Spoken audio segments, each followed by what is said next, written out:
Hey guys, welcome back. Stirfry here. In this video, I'm going to show you immersive controls and systems for the A-18C Early, which is a premium.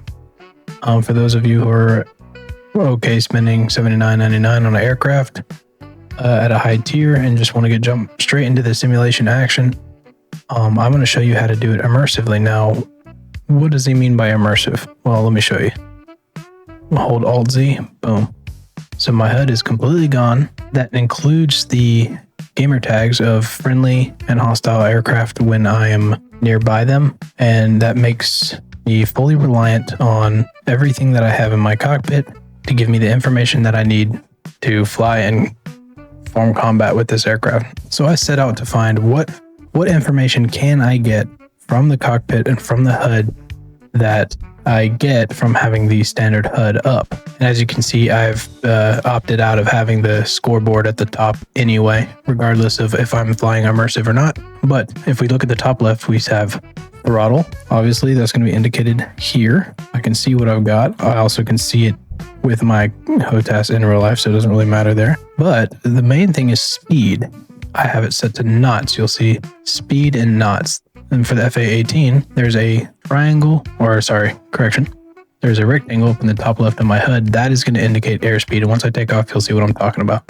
So let me go ahead and do that, actually. Before I get too deep, I'm going to turn my engine on. I'm going to lower my canopy. I'm going to activate SAS to damping. And for those of you who aren't flying with SAS in high tier, you're doing it wrong. So SAS is the automatic stability system for high tier aircraft. This makes it to where you're not having to trim and to make micro adjustments while you fly. Your aircraft will do that for you and you can fly smoothly. Really helps with forming up with teammates, which is my favorite thing to do. CCRP, that has to do with the bombing. That won't be, actually I think it will. Let me check. If I switch to my Mark 77, it might only pop up when so yeah, all right.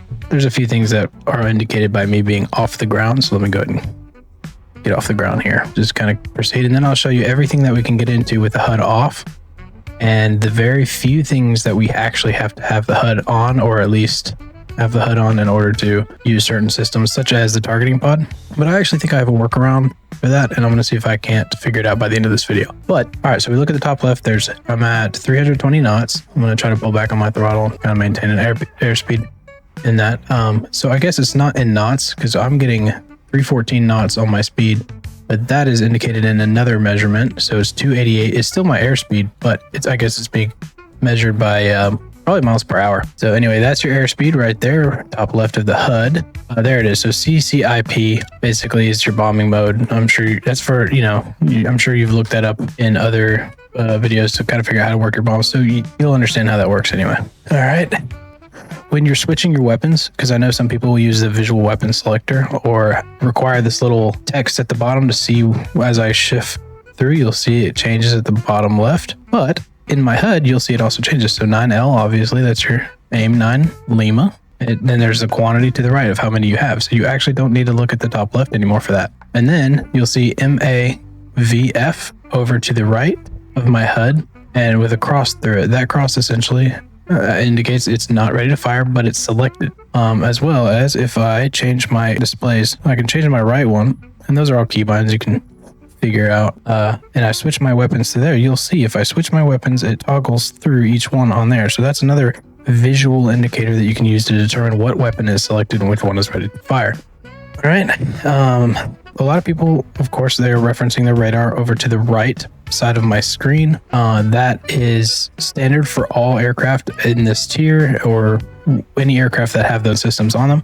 But we can ignore that when I turn the HUD off and look here. This here is it's essentially the same thing. I can actually toggle it as well. So this is the same version as the one that is standard on the screen, but I like using this one because it's a field of view, which means if I go to lock a target, it'll show me its angle and its height, and it's easier to kind of understand. It's just a little bit better for situational awareness for me. And you lock your targets using that, they'll pop up. On this one, which is very different from the standard radar to the right. With the F-18, the enemy contacts will pop up as a little peak or kind of a triangle, and friendly targets will pop up with a kind of a dome or a circle. And I will try to see if I can't line up a hostile to give you an indication of that. Here we go. All right, so I just lined up this hostile. You'll see there's a triangle there, and I can lock that and it'll watch it, so it's ready. And then to get an idea of if you're in firing range, you can hop over to this one, and it'll tell you if you're in range. Which, let's see. Oh, that's why. Okay, so I didn't have my air missile. So the 9 Lima obviously is not going to reach at 5.2 range. Which also, that look at in the HUD, you'll see to the right, RNG. That's your range. So I can hit it with my Sparrow at this range. My Lima, my 9L, is probably going to need to be a little closer, somewhere in the distance of, let's get it to growl. I think it's about 1.5 is when it'll be ready to fire. Okay, so for me right now, so it's like 1. That's not going to hit because I hit too late, and it's the angle, not good enough. But anyway, so you get an idea. You can use that range indicator to the right side of your HUD at where right now it says 0.08 RNG. Let's fire. Boom. So there goes the 9L. It's going to hit because I'm very close, and I have the rear aspect set up. And rear aspect is, and correct me if I'm wrong in the comments, but that's a missile that is most effective from being fired at the rear of the enemy. All right, so let me go ahead and turn off my HUD. So this is how we all are going to be flying, with the HUD off. All right, so we can toggle our, and then also the one down in the middle for situational awareness, I like to have my map. You'll see there, my map is indicated here. That gives me an idea of where I'm at, and that's good. So I don't have to keep flipping my map open like this if I just want to glance down and kind of see it. I'm using a track IR as well as the X56 Warthog. But no, yeah, there's a lot of information you can get just by using the cockpit itself.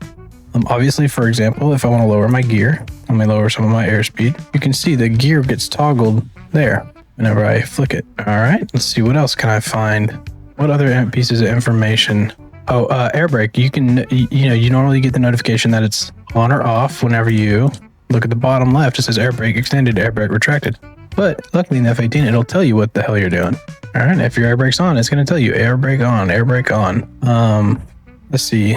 Maybe we can get the altitude. Yeah, so there's your altitude right there down in the middle. That'll tell you how high you are for obvious reasons. So you can use, all right, here we go. So that's the RWR. That's the radar warning receiver. All right, you can watch that with your HUD off to indicate what is around you and what is a threat. And if you don't know what I'm looking at right now, I'm going to try to put it right in the middle of the screen, right there. It's that tiny little radar in the bottom right there.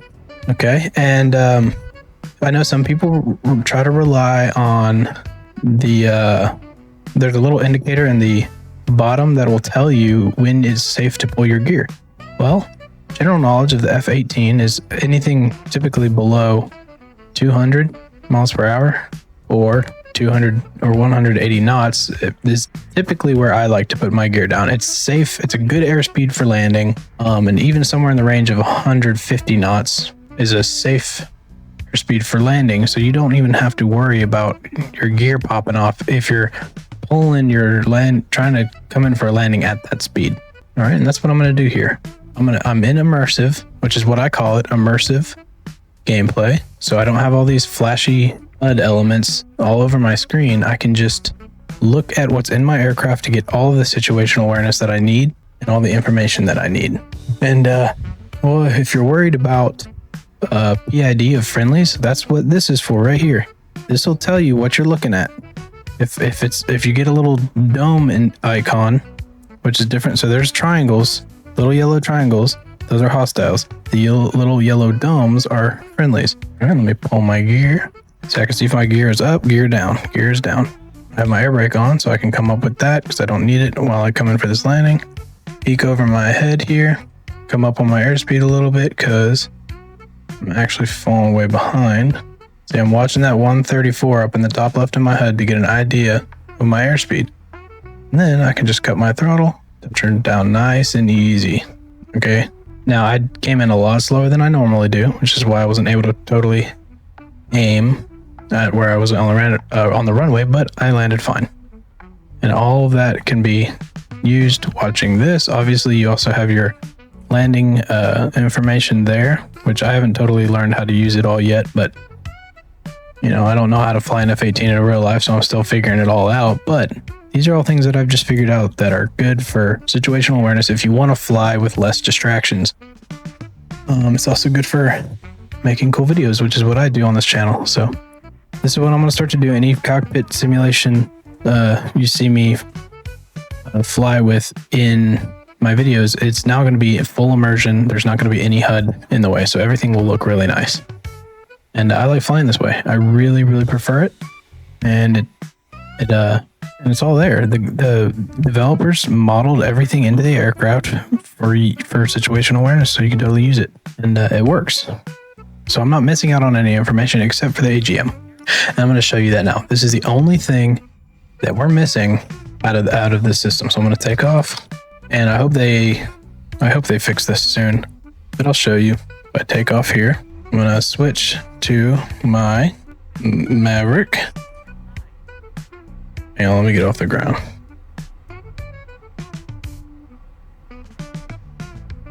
And have liftoff at 200 on my airspeed. That's the gear up. All right, MAVF is indicated. So let's just say I want to select a target on my map, air to ground. All right, it's going to be over that way somewhere. So I'm going to just turn that way real quick. The only problem I have, and like I said, I think I have a fix for it, so I'll let you know if I do, is this right here. If I go into my targeting pod, it's completely naked. I can still use my mouse to look around. It'll still lock if I click on a target in the middle of my screen, but it doesn't look good. So I can actually do like this, where I see it here, but that's not the fix that I'm talking about, even though that does look cool, and you can actually still watch your missile make contact with the enemy through that window. But I think what I want to do is change a couple settings where it will turn on my HUD with the same keybind that I used to open up the targeting pod, and then turn off my HUD with the same keybind used to close my targeting pod. So if I set that up, it should work. I can't imagine why it wouldn't, but that's a good, easy fix for it, where you can still have your HUD elements in your targeting pod, but turn off your HUD elements when you come out of your targeting pod. But anyway, so that's it for this video. Appreciate you guys watching. I hope this helps you guys kind of try something new in terms of immersion in this game and making aircraft more fun and getting more value for your money that you spend on the premiums, especially this one. So I may make immersion based videos for other aircraft as I learn them, but that's kind of the beauty of it, is you have to learn the cockpit and weapon systems and all the system elements of each aircraft. Now the F-18 is packed full of them. There's probably a lot more that I'm missing, but these are the main ones that help me get into the game, get playing and enjoying it, full immersion, and maybe getting me some air kills, or at least able to form up with my friends and have situational awareness at the same time. Anyway, y'all take care. Stirfry out.